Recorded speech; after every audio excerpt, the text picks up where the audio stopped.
Olá, neste vídeo vamos falar sobre contagem. Até agora, vimos as provas matemáticas, a estrutura discreta denominada lista e a estrutura discreta denominada conjunto. Problemas de contagem envolvem contar configurações sobre um determinado cenário. Existem tipos básicos de problemas de contagem. Temos problemas em que a configuração consiste em objetos ordenados com a repetição permitida desses objetos. Por exemplo, um número de telefone, uma placa de automóvel, beleza? Então, um problema pode ser quantos números telefônicos podem ser formados com 5 dígitos. É um exemplo. Objetos ordenados sem repetição. No caso em que os objetos a serem escolhidos têm a mesma quantidade das posições a serem ocupadas. Por exemplo, no caso de objetos distintos, o resultado geral de uma prova de atletismo. E para casos em que alguns dos objetos são iguais, pode ser a quantidade de anagramas que podem ser formados a partir de uma determinada palavra. Aos casos em que a quantidade de objetos, de opções, de elementos, é maior do que a quantidade de posições a serem ocupadas.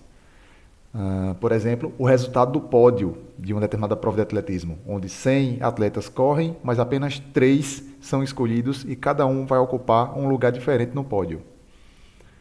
Há também as configurações em que os objetos não são ordenados e não podem ser repetidos, ou seja, a ordem dos elementos não interfere no resultado. Por exemplo, o sorteio de uma loteria ou a formação de duplas para uma determinada dança. E há as configurações em que os objetos não são ordenados, mas a repetição é permitida, como, por exemplo, quantas formas diferentes de efetuar compras de determinados produtos. Basicamente, nós temos essas 6 fórmulas para cada um dos 6 casos.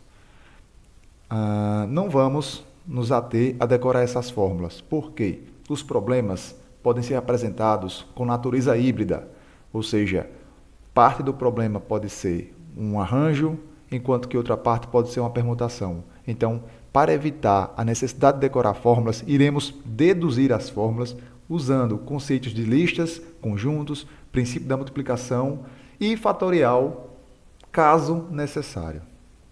Mas para isso é importante que a interpretação do texto seja feita corretamente para entender a natureza do problema. É isso.